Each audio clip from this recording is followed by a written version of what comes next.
बैठक हुई है इंडिया गठबंधन, इसको लेकर खूब चर्चा हुई कि आखिर ये बैठक क्यों बुलाई गई।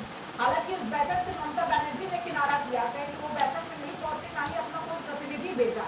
क्या ममता बनर्जी ये समझ चुकी है कि 4 तारीख को आने वाले नतीजे इंडिया गठबंधन के पक्ष में नहीं रहने वाले हैं, या फिर इंडिया गठबंधन को ये समझना होगा कि 4 तारीख को जो नतीजे आ रहे हैं अगर उनके पक्ष में नहीं आते हैं तो उसके बाद उनके क्या कुछ कदम रहने वाले, इंडिया गठबंधन बचेगा भी कि नहीं बचेगा, ये भी सवाल उठा है।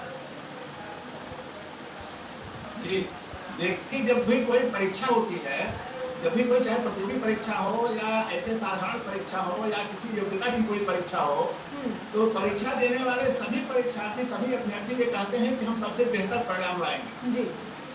अगर चाहे वो संघ लोक सेवा आयोग की परीक्षा हो, चाहे विश्वविद्यालय की परीक्षा हो, तो सभी विद्यार्थी जो परीक्षा कक्ष में उपस्थित होते हैं उनको लगता है कि सबसे बेहतर हमने किया है और प्रथम श्रेणी हमें प्रथम श्रेणी प्राप्त करेंगे। लेकिन जब नतीजे आते हैं तो ठीक चौंकाने वाले नतीजे आते हैं।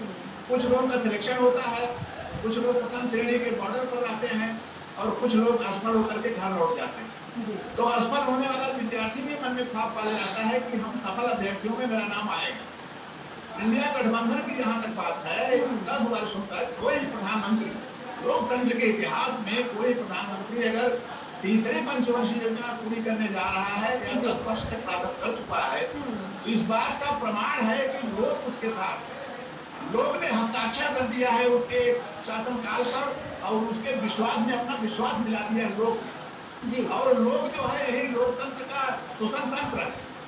तो 10 वर्ष तक आप बैठे रहे, आप सड़कों पे नहीं आए, आपने मुद्दों को नहीं उठाया, ऐसा नहीं है। पंडित जवाहरलाल नेहरू से लेकर के इंदिरा जी तक का शासन भारत में एक शब्द शासन था। विपक्षी नामांकित कचू मिलाते थे, वो एका तो कचू मिलाते थे और विपक्ष के नाम पर विपक्ष अक्सर सुन ही रहता। और ऐसे शासन एक मिनट रुकना। लोकतंत्र ने अपने वोट के माध्यम से बदल दिया। नए शासन काल में भारतीय जनता पार्टी की जहाँ एक तो सांसद पहले चुन के आते थे, वहां 10 वर्षों तक अकेले एक शासन कर रहा है, जिसका मतलब लोग उसके साथ 10 वर्षों तक विपक्ष का कोई भी आदमी सड़कों पर नहीं दिखाई पड़ा।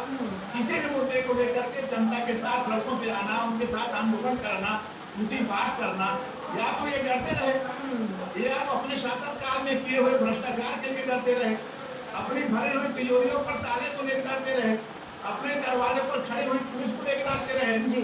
जब चुनाव डिक्लेयर हुआ तो परीक्षार्थियों की तरफ परीक्षा कक्ष में हाजिर हो गए प्रश्न पत्र लेकर के और ये कहते हुए कि हम सबसे बड़े टॉपर हैं, हम सबसे बड़े टॉपर। अरे भाई, आपने जिन मुद्दों को उठाया, जिन मुद्दों को लेकर के आप भारतीय जनता पार्टी के महानायक को तानाशाह कह रहे हैं, भारतीय जनता पार्टी के महानायक को ये कह रहे हैं कि अभी अब की बार उनकी विदाई की तैयारी है। आपने मुद्दों को लेकर उनको घेरा होता, आपने लोगों का विश्वास जीता होता, तब तो आप ख्वाब पाते। आप तो उन परीक्षार्थियों की तरह हैं तो पिछले साल भर कोई तैयारी नहीं, परीक्षा कक्ष में पेपर लेके आ गए आप और अपने माँ बाप से कह रहा है कि हम सबसे बड़े टॉपर हम ही होंगे। ये तो 4 जून को पता चल जाएगा कि आप टॉपर होंगे कि फेलियर में होंगे। जहां तक लोग की बात है, लोग के साथ जुड़ने वाला, लोग के हित में लड़ाई लड़ने वाला, लोग के साथ कदम से कदम साथ मिला के चलने वाला, लोग के लिए संघर्ष करने वाला, जेल जाने वाला, वही आदमी लोग का विश्वास हासिल कर पाता है। अगर कोई सत्ता का नायक 10 वर्ष तक शासन कर लिया, 10 वर्ष के बाद उसकी कुछ सीटें गंभीर हो जाती हैं, तब भी आपकी जीत नहीं मानी जाएगी। मान लीजिए कि आपने सीटें कुछ कम करा दी, हारना तुमको पता ही नहीं है, तो तुम कह रहा हूँ, निष्पक्ष कह रहा हूँ, पॉलिटिकल एनालिस्ट से आप चर्चा करा लीजिए, चाहे पत्रकारों से चर्चा करा लीजिए, चाहे राजनीतिक विज्ञान के विश्लेषकों से चर्चा करा लीजिए। सरकार तो भी बननी है, लेकिन अगर मान लिया कि आपने सीट कम करा लिया, तब भी आपकी जीत नहीं है। 10 वर्ष के शासन के बाद भी अगर लोकतंत्र का महानायक नहीं बदला जा रहा है, इसका मतलब कि लोग उसके साथ थे। जी ठीक है। सुशील वकील।